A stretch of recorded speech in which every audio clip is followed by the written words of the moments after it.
Just as a painter knows best about the meaning and purpose behind their own artwork, the Holy Trinity know best about why they made human beings. God said in Isaiah 43:7 that human beings were made for his glory, and the greatest glory for God is connected to his essence. 1 John 4:8 says, anyone who does not love does not know God, because God is love.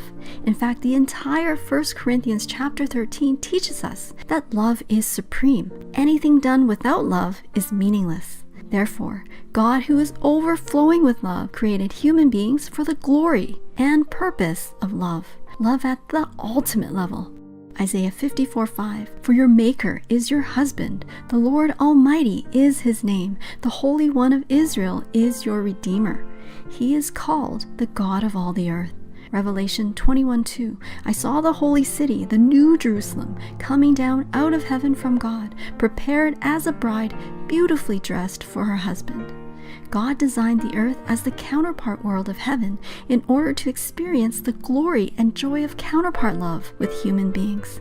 Isaiah 62:5, as a young man marries a young woman, so will your builder marry you. As a bridegroom rejoices over his bride, so will your God rejoice over you. And so the reason the Holy Trinity spent over 13.7 billion years to create the universe was to create the earth. The reason they spent over 4.5 billion years to create the earth was to create human beings. And the very reason they created human beings was to create our bodies and spirits. It is through our physical bodies that our spirits can develop into God's eternal counterparts of love. When we give all of our love to God, when we love him with all of our heart, soul, mind, and strength, as Jesus said in Matthew 22:37, then that to God is loving him at the same level. And since spiritual love goes beyond gender, race, or age, anyone can become the bride of God. Then what about angels?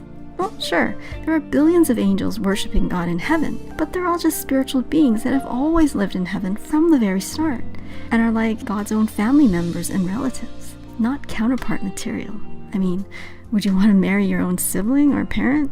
Human spirits, on the other hand, can't just dwell in heaven from the get-go. Rather, it is through the thoughts and actions of their physical bodies, which angels don't have, that their spirits become transformed into citizens of heaven. So then, from God's standpoint, a human being is like someone coming from a different bloodline or a different family line, and is therefore kosher to consider as a counterpart of love.